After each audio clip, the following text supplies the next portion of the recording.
Assalamualaikum warahmatullahi wabarakatuh. Selamat siang, perkenalkan kami dari kelompok 8 kewirausahaan dari program studi pendidikan khusus Fakultas Keguruan dan Ilmu Pendidikan Universitas Lambung Mangkurat Banjarbaru.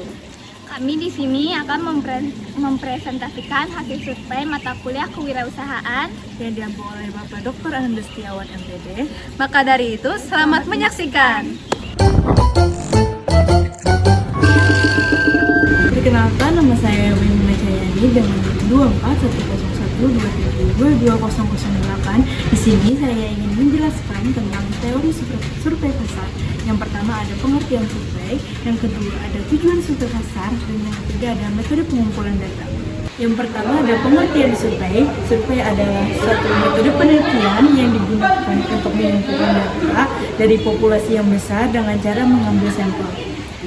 Survei juga dapat dilakukan dengan berbagai cara, termasuk survei online, telepon, tatap muka, tergantung pada tujuan dan sumber daya yang tersedia.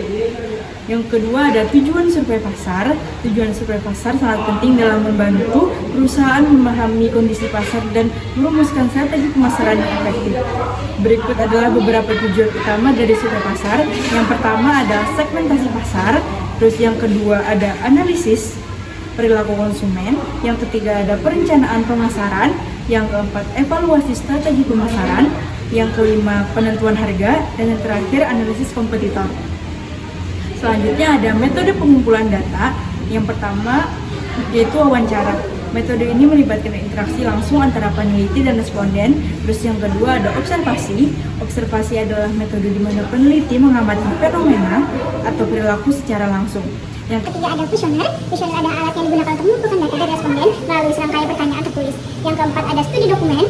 Metode ini melibatkan analisis dokumen yang sudah ada seperti laporan, artikel, atau arsip untuk mengumpulkan data. Terus yang terakhir ada studi literatur. Ini adalah pengumpulan data dari sumber-sumber tertulis seperti buku, jurnal, artikel yang berkaitan dengan topik penelitian. Perkenalkan, saya Nur Asifah Salsabella dengan NIM 24101273200006. Di sini saya akan menjelaskan tentang langkah-langkah survei pasar. Yaitu yang pertama, tentukan tujuan riset pasar. Dengan langkah pertama adalah menetapkan tujuan dari survei pasar. Ini bisa berupa pemahaman tentang kebutuhan konsumen, evaluasi produk atau analisis kompetitor. Yang kedua, tentukan teknik pengumpulan data, yaitu setelah tujuan diterapkan, langkah selanjutnya adalah memilih metode pengumpulan data yang sesuai seperti kuesioner, wawancara, dan observasi. Yang ketiga, konsep 5W plus 1H, yaitu dalam merumuskan pernyataan menggunakan konsep 5W, what, who, where, when, why, dan 1H, how, untuk menetapkan informasi yang komprehensif. Yang keempat, pilih sumber data yang relevan. Pastikan untuk memilih responden yang relevan dengan tujuan survei.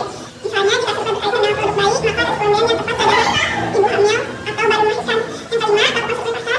Yang keenam, lakukan riset kompetitor. Yang ketujuh, lakukan pengembangan. Yang kedelapan, uji coba produk. Yang kesembilan, analisis SWOT. adalah etika dalam survei pasar. Etika dalam survei pasar sangat penting untuk memastikan bahwa penelitian dilakukan dengan cara yang adil dan bertanggung jawab.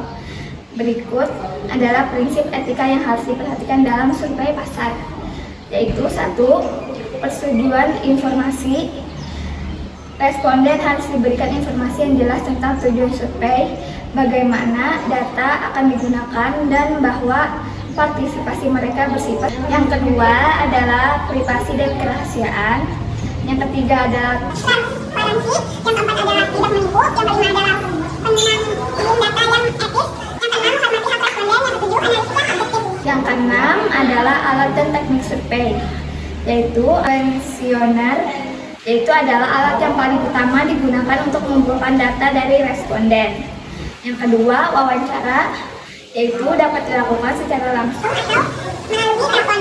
Metode ini memungkinkan peneliti untuk mendapatkan informasi yang lebih mendalam dan klarifikasi dari responden. Yang ketiga yaitu fokus group discussion atau FGD, yaitu melihat diskusi kelompok kecil yang dipandu oleh seorang moderator.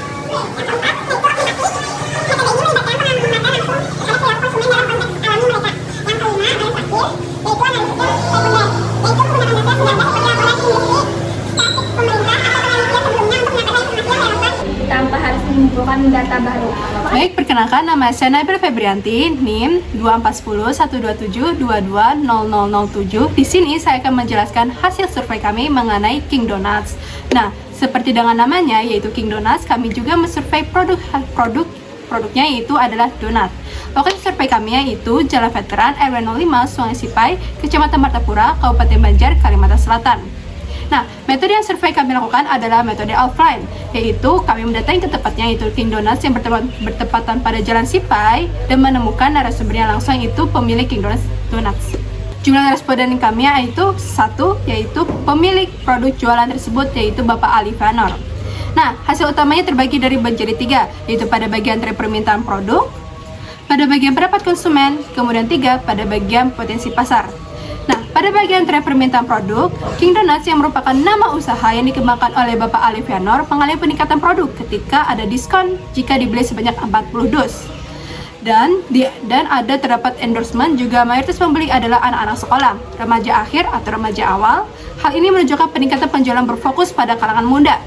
Donut King merupakan hasil kreasi Bapak Ali Vanor, ingin masyarakat kalangan menengah ke bawah juga merasakan bagaimana rasanya donat dengan berbagai varian rasa, namun hanya cuma bisa dicicipi dengan donat dengan harga yang melambung tinggi, namun tidak bisa dijangkau oleh kalangan masyarakat bawah. Di menu King Donut ini terdapat berbagai varian rasa, sehingga konsumen tidak merasa mudah bosan dan memiliki keinginan untuk membeli lagi dengan variasi rasa yang baru.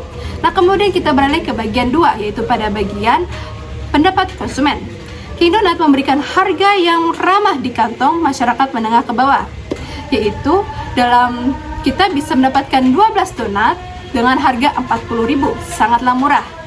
Dan juga terjangkau bagi konsumen untuk mencari variasi memikirkan jumlah biaya yang dikeluarkan.